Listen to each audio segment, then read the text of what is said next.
जय हिंद दोस्तों।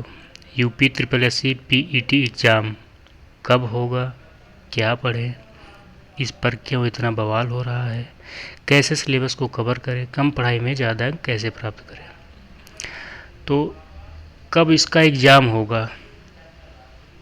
जून में ही इसका फॉर्म भरा जाएगा, अंतिम डेट है। उसके बाद जुलाई अगस्त में इसका एग्ज़ाम 15 या 20 अगस्त के बाद इसका एग्ज़ाम करवा देंगे, क्योंकि इसके बाद इसमें जो पास होंगे बच्चे उनको अगली जो वैकेंसी निकालेंगे, जैसे लेखपाल हो गया, एक्साइज कांस्टेबल हो गया, बहुत सारे ऐसे पोस्ट है यूपी ट्रिपल एस सी के जो कि इसके थ्रू होते हैं। तो इसमें कई पोस्ट निकालेंगे जिसके जो इसमें बच्चा पास हो जाएगा वही उसमें अप्लाई कर पाएगा। तो हमारे हिसाब से 15 से 20 अगस्त के बाद इसका exam UP triple S C PET का एग्ज़ाम हो जाएगा। इसके लिए क्या पढ़ें? आप अपने सिलेबस को देख लीजिए, इसमें सिलेबस क्या है। इसका सिलेबस हम थंबनेल पे लगा दिए हैं, देख लीजिए। सबसे ज़्यादा मेहनत तो 11 से लेके 15 तक जो है उसमें करना है, क्योंकि उसमें से 10-10 क्वेश्चन दिए हुए हैं। अब देखिए तीसरा नंबर आता है, इस पर इतना बवाल क्यों है? लड़के मांग रहे हैं कि सरकार के पास अब इतना समय नहीं है कि अब सरकार पीईटी का एग्ज़ाम करवाए, फिर उसके बाद जो पास होंगे वो लड़के फिर फॉर्म अप्लाई करें, क्योंकि अगले साल चुनाव होने वाला है। तो सरकार के पास कम समय है, तो सरकार नहीं चाहती है कि सरकार ये चाहती है कि हम जो है यूपी ट्रिपल एस सी जो प्री और मेंस का जो 2 पैटर्न होता था, इसमें जो पास होंगे डायरेक्ट उनका मेंस करा दिया जाएगा। अब तीसरा, इसका सिलेबस कैसे कवर करें। सबसे पहले एग्ज़ाम की तैयारी अगर आप कर रहे हैं तो आपको पता होना चाहिए कि आपका सिलेबस क्या है।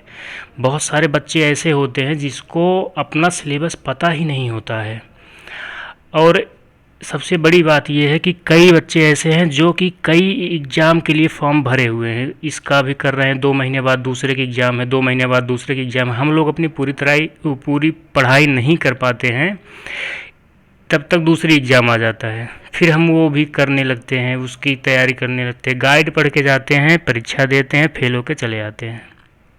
सबसे बड़ी बात है, आपको सिलेबस पर ध्यान दीजिए। आपका सिलेबस क्या है? बहुत सारे बच्चे ऐसे हैं कि पता ही नहीं होता है कि हमारा सिलेबस क्या है, और एग्ज़ाम देने पहुंच जाते हैं। हाँ, 10-20 नंबर से रुक भी जाते हैं, नहीं पास हो पाते हैं।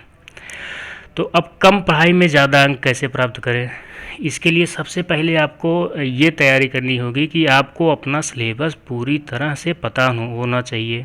आप अपना सिलेबस अपने दिमाग में बैठा लीजिए, याद रखिए। बहुत लोगों को हम पहले ही बता चुके हैं, बहुत लोगों को अपना सिलेबस नहीं पता होता है। जो भी अपना सिलेबस नहीं जिसको पता है, तो कैसे तैयारी आप करोगे कि हमको यही पढ़ना है, ये नहीं पढ़ना है। सिलेबस को तैयार रखने से बढ़िया, सिलेबस को अगर आप तैयार रखते हैं तो यही आपको फ़ायदा होगा कि हम क्या पढ़ रहे हैं, क्या नहीं पढ़ रहे हैं, हमारे एग्ज़ाम में ये आएगा जो हम पढ़ रहे हैं कि नहीं आएगा।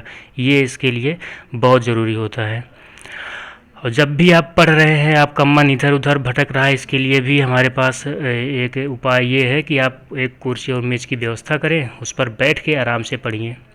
उसके बाद भी आपका मन धीरे धीरे होता है, शुरू में मन इधर उधर भटकता है, तो आप कुछ भी जो भी पढ़ रहे हैं उसको बोल बोल के पढ़िए। जैसे हम लोग मन में पढ़ते हैं तो मन इधर उधर भटक जाता है, अगर आप बोल बोल के पढ़ेंगे तो कुछ दिक्कत नहीं होगी, ये हमारा दावा है।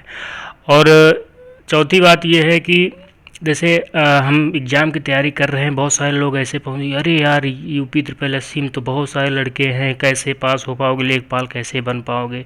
तो ऐसे लोगों से आप दूर रहें, निगेटिव लोगों से आप बहुत दूर रहें। जो बहुत सारे निगेटिव लोग ऐसे हैं कि जो हमको कहते हैं कि ये लड़का खुद नहीं कुछ कर पाएगा, ये लड़का कुछ नहीं कर पाएगा, जो कि वो खुद भी कुछ नहीं करते हैं, उसके बाद भी हमको ज्ञान देते हैं।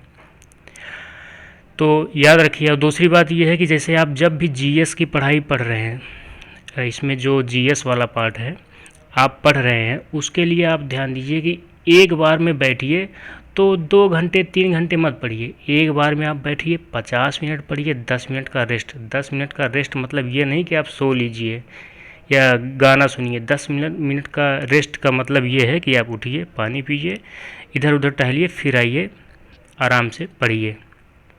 आपका पानी पीने में, इधर उधर टहलने में 10 मिनट निकल जाएगा, फिर 50 मिनट और 10 मिनट। आप 25 मिनट और 5 मिनट का भी कर सकते हैं। ये 25 मिनट पढ़िए, 5 मिनट आपको रेस्ट करना है। तो इससे आपकी पढ़ाई बहुत अच्छे से हो जाएगी, तैयार भी हो जाएगा। आप जो पढ़ेंगे आपको याद भी रहेगा। दूसरी बात यह है कि आप बहुत सारे बच्चों को ये देखते होंगे कि आज हमने सुबह 5 बजे उठे थे और 7 बजे तक हम 30 पेज पढ़ डाले। भाई साहब 30 पेज पढ़ डाले, इससे मतलब नहीं है। मतलब इससे है कि 30 पेज आप पढ़े हैं, उसमें से आपको कितना याद है। क्योंकि आपको जितना याद रहेगा वो बाद में आपको बहुत काम देगा। पेज पढ़ने से मतलब नहीं है, याद करने से मतलब है। आप एक दिन में मात्र 10 पेज पढ़िए, लेकिन उसमें से जो हमको ज़रूरी है। सबसे बड़ी बात यह है कि पढ़ते वक्त कोई भी शॉर्ट नोट्स नहीं बनाता, ये सबसे बड़ी गलती की बात है। आप शॉर्ट नोट्स बनाइए जो कि जैसे कोई भी सब्जेक्ट, मान लीजिए हम भारतीय इतिहास ले रहे हैं, भारतीय इतिहास में आप ऐसे उसको शॉर्ट में, इतना शॉर्ट में बनाइए। शॉर्ट नोट्स में आपको क्या लिखना है, आपको जो नहीं आता वही लिखना है। पता है आपको प्लासी का युद्ध कब हुआ था, ये आपको पता है, ये भी आप लिख दिए, तो ऐसा नहीं करना है। तो आपको सिर्फ और सिर्फ ये करना है कि आपको जो नहीं आता उस शॉर्ट नोट्स में यही लिखिए। कम से कम 5 से 7 पेज की होनी चाहिए। एग्ज़ाम के समय में आपको दोहराने में बहुत ज़्यादा मदद करेगी वो। और दूसरी बात यह है कि आप जिस भी एग्ज़ाम की तैयारी कर रहे हैं, पूरे मनोयोग से सिर्फ एक एग्ज़ाम की तैयारी करिए। 2 एग्ज़ाम, 3 एग्ज़ाम, 4 एग्ज़ाम की तैयारी आप करेंगे तो आप कभी सफल नहीं होंगे। जितने भी बच्चे पढ़ रहे होंगे आप उनसे पूछ लीजिएगा कि कितने साल से कहाँ पढ़ रहे हैं, किस किस की एग्ज़ाम की तैयारी कर चुके हैं। बहुत सारे बच्चे बहुत सारे फॉर्म डाल चुके हैं, लेकिन कुछ उनको पता नहीं है कि कैसे तैयारी किया जाता है। तो बहुत सारे बच्चे को पता भी है, तो ये बताते हैं कि यार हम तो 2 महीने ही उसको पढ़ पाए थे, इसलिए पास नहीं कर पाए।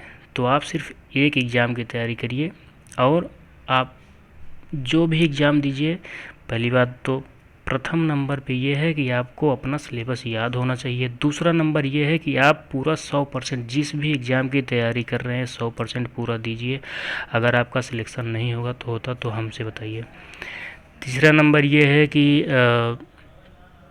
एग्ज़ाम के समय आपको नकारात्मकता से एकदम दूर रहना, निगेटिव व्यक्तियों से एकदम दूर रहना है कि हमको क्या करना है क्या नहीं करना। इतने दिन से आप पढ़ रहे हैं, आपको क्या तैयार है क्या नहीं तैयार है ये आपको पता है, दूसरे लोगों को नहीं पता है। एग्ज़ाम के समय बहुत सारे लड़के ऐसे मिलते हैं कि अरे ये वाला चैप्टर आपने नहीं पढ़ा है, इसमें से बहुत सारे क्वेश्चन आते हैं। ये इन सब बच्चों से आप बहुत दूर रहिए, निगेटिव लोगों से बहुत दूर रहिए। जब भी एग्ज़ाम हॉल में जाइए, सकारात्मकता अपने दिमाग में बैठा के जाइए कि हमको बस आज इतने में से इतना करना है बस। और दूसरी बात यह है कि एग्ज़ाम के लगभग 1 महीने पहले आप प्रैक्टिस सेट हल करिए। प्रैक्टिस सेट आपको बहुत फ़ायदा देगा, क्योंकि प्रैक्टिस सेट हल करने से हमको ये फ़ायदा होता है कि हमारे अंदर निखार आता है, क्या हमको आ रहा है क्या नहीं आ रहा है, ये सब आपको उसमें पता हो जाएगा। तो इतना ही 9-10 मिनट का वीडियो हो गया, बहुत ज़्यादा बड़ा लंबा वीडियो सब देखते भी नहीं हैं, तो देख लीजिए आप अपने हिसाब से। हमारे हिसाब से जो हमको अच्छा लगा हम आपको बता दिए। ये पीईटी का एग्ज़ाम होने वाला है, इसको आप पास कर लीजिए। चुनाव भी होने वाला है, 2022 में चुनाव है, तो वैकेंसी बहुत आएंगी। पूरे मनोयोग से पढ़िए, कोई दिक्कत नहीं है। सकारात्मकता के विचार से पढ़िए, अपने हिसाब से पढ़िए, और आपको सिलेक्शन लेने से कोई रोक नहीं सकता। बस ध्यान दीजिए, बस मन में यही विश्वास करिए कि हमको इस साल 2021 में सिलेक्शन लेके जाना है। बस किसी की कोई बात मत सुनिए। धन्यवाद।